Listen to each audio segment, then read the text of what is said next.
I only have 20 minutes left on this card, so I just have to do it. Hey everybody, welcome to CJ on the Homefront. This is my backyard suburban garden. I'm here in Central Texas, Zone 8B, 9A. It just changed, but it is currently July 5th and so much is changing in the garden. It is raining right now, but I said I'm going to do it anyway. The garden has been loving the rain. I think we got a year's worth of rain in like 2 days. So I'm going to show you a little bit about the garden and a little bit about how I garden. I garden mostly for herbalism. So I grow the herbs that I use for my and my family's health, for beauty, which I love.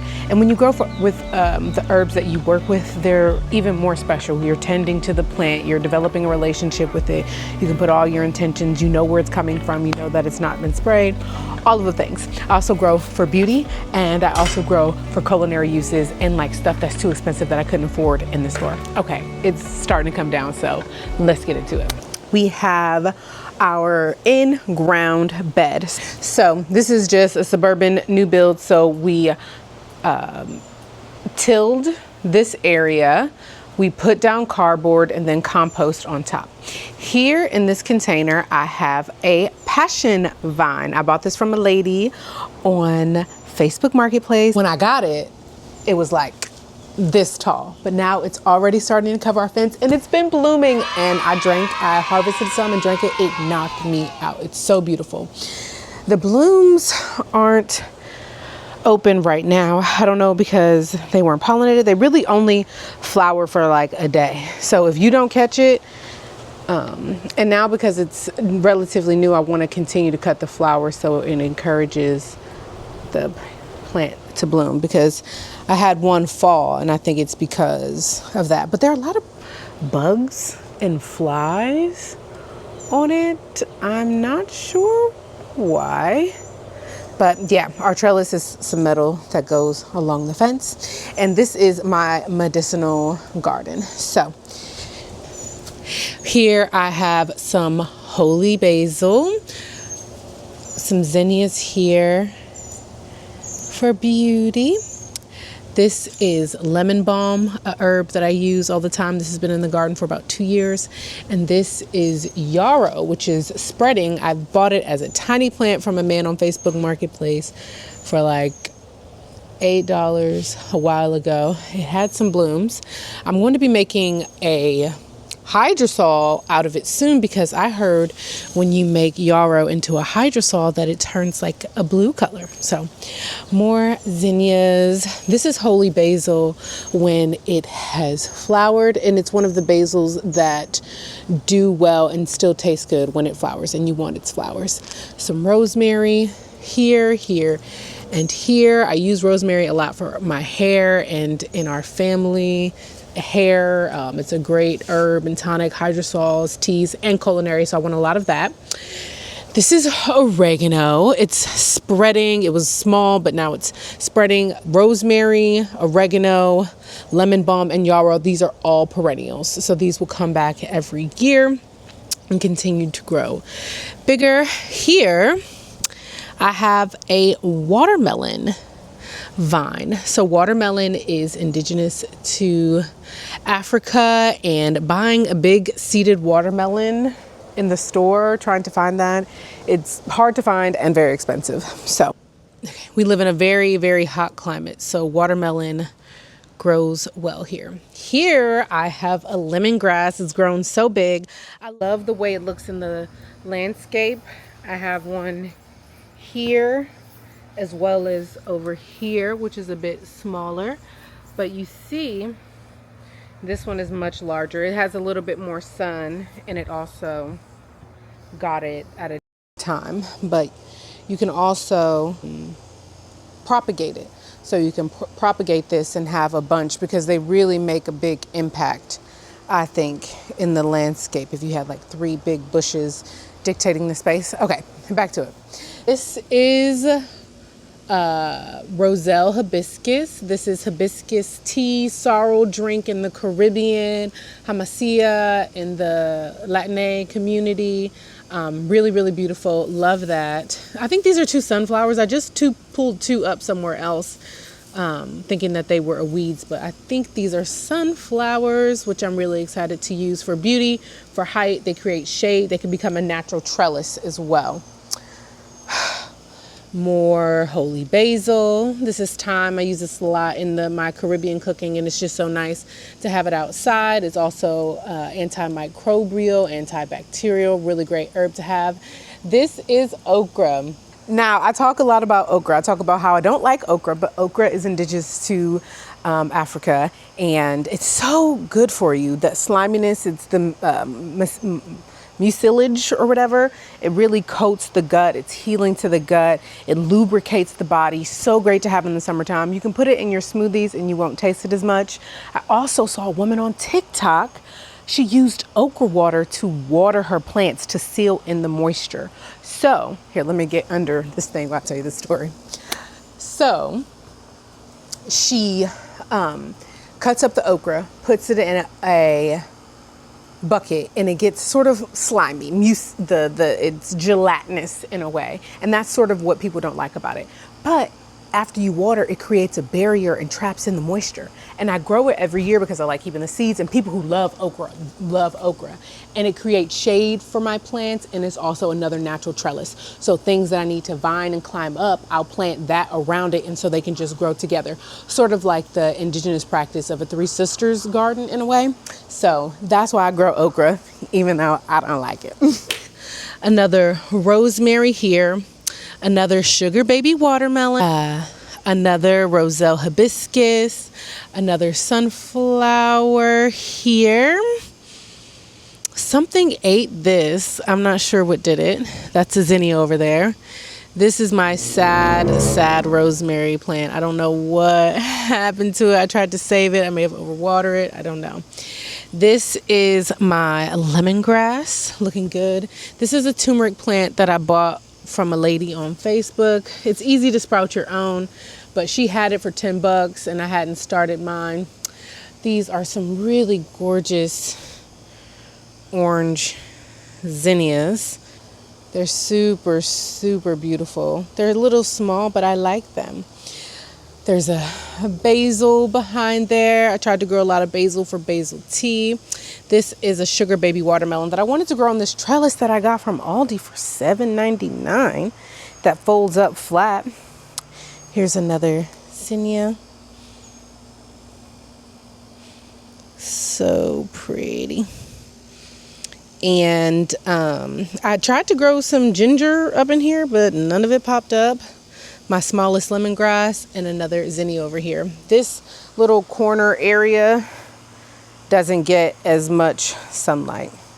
So into my beds and my containers. This is a blue butterfly pea. I got it from a lady on Facebook Marketplace, and it creates these beautiful blue flowers that you can use medicinally in tea, as well as it makes a beautiful dye.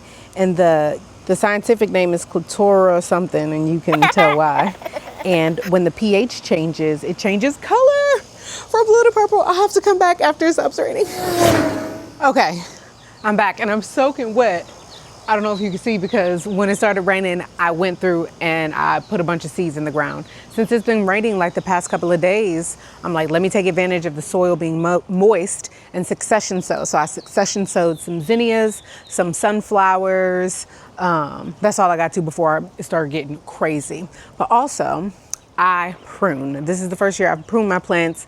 When the zinnias, when they were a little bit short, I cut them down to the bottom 2 leaves and I cut it off. But it's to encourage branching. So every node is going to create new plants, and that creates a bushier plant. I did the same thing with my holy basil. And what's so great about it is you get free plants. So this is a zinnia that I topped. I took the flower off the bulb so it would focus on creating roots. So I have that one. I did the same thing with some holy basil, and I have another holy basil here. And these are things that I really enjoy and want to have a lot of, and to last me through the season, drinking teas and hydrosols and all of the things. So I'm gonna pop these in the ground before we get to the rest of the thing. The rosemary that did not make it. I'll put the holy basil. Also, I'll put a zinnia right here. I think that'll be pretty. And then I have another little holy basil. I'll just stick, oh, it smells so good. I'll just stick it over here. Okay, now to the garden beds. I think I showed you the purple butterfly pea before the storm came down, but my idea is to move that. I don't know if it's gonna mess up the flowers or the blooms, but I wanna put it where the cucumbers are. So, why don't we start there? These cucumbers are not doing well. I did not prune them. I did not do anything to them, and we got so many cucumbers. I gave some away and I need to make some pickles. I'm a little bit intimidated about it. I've never canned, but I think I can. So these are the cucumbers. They have some kind of fungus or disease, but there are so many ladybugs on them. They started getting aphids, and instead of spraying or doing anything like that, I left it, and so many ladybugs are on it. So as you can see, not doing very well. So my plan is to cut that out. I have a lot of things that I want to trellis, some melons, things like that, but I'm really excited about this blue butterfly pea, especially since I've been learning to sew. I want to make some natural dyes, and I think the herbal medicine of it all. I'm very excited to get to know that plant. Okay, back to this 4x8 foot bed. We have some garlic chives here in the corner. These are some jalapenos. As you can see, they're pretty loaded with little jalapenos. Here is another hibiscus plant. We have some basil here. This is this is a black-eyed pea. This is a pepper plant. I'm not sure what kind of pepper plant. This is some arugula that's coming up from the spring garden. Another pepper plant, a zinnia, some more black-eyed peas. These are going to be the black-eyed peas that we eat for New Year's Eve, which is a tradition in the African American community to eat black-eyed peas and cornbread on New Year's Day. So it's just going to be extra special that it's the one that we grew in our garden. That's a pepper, black-eyed pea, another pepper, a tomato plant that is not producing any tomatoes. I don't know what's going on with the tomatoes. You'll see on the other side as well, but I'm going to create some cuttings for the fall, and hopefully we can get some tomatoes then. We have a pepper here, black-eyed peas here, and this gorgeous zinnia plant. This is only one. This must be a giant variety, but the most deep, just beautiful, beautiful flowers. This is some cilantro that went to seed. I was trying to save the seeds and use the spice because I use coriander as the spice a lot, but I never harvested them. They still smell good. Maybe I would wait till they dry out, and there also can be used as seed to grow more cilantro. So I'm just gonna throw that in the bed and maybe it'll hit. So over here is this piece of planter, but I've been using it as my little potting table. And in here I have a cucumber that I just harvested, as well as some sweet potatoes that I'm growing slips. I have a little one here. This one's coming up. These are Japanese sweet potatoes. I really like those, and they're kind of expensive, so that's why I'm getting them. The other bed, it's fenced off for the bunnies. We have some sweet potatoes growing. This is a sweet potato vine. We have some purple basil, purple petra basil, some huge tomato plants that I got starts from the farmer's market. Not a single fruit. 3 huge plants, not a single fruit. Lots of flowers. Finally getting some flowers, but again, I'm going to create some slips. Maybe I'll even sell some. Now we're talking about, I don't remember what kind they are, but I know one is Berkeley tie-dye, which is an heirloom. This is another hibiscus plant. Let's see, I got lots of little things tucked in. This is sweet potato vine. That's also why I'm trying to grow the okra in here, so the sweet potato vine can grow up it. Some more cilantro down there. I don't know if you can see. That's some holy basil. A zinnia right here in the corner to attract some pollinators. An okra for a trellis. A sweet potato vine that's come out. We have, let's see, I don't know what that is. This is a sunflower. Again, trying to get trellises for the sweet potato vine, and a pepper here. I don't know what kind of pepper it is. Ooh, look at that.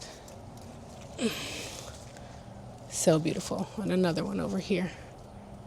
It's gonna be so crunchy and good. So yes, a little disheveled now, but this is my backyard garden. I'm so proud of it. Continue to follow along to see how I make the hydrosols, how I use these herbs, how I do this thing. I love it, and it brings me so much joy, and I wanted to be able to share with you all the joy that it brings me. So like, subscribe, we out here. I don't know what that was.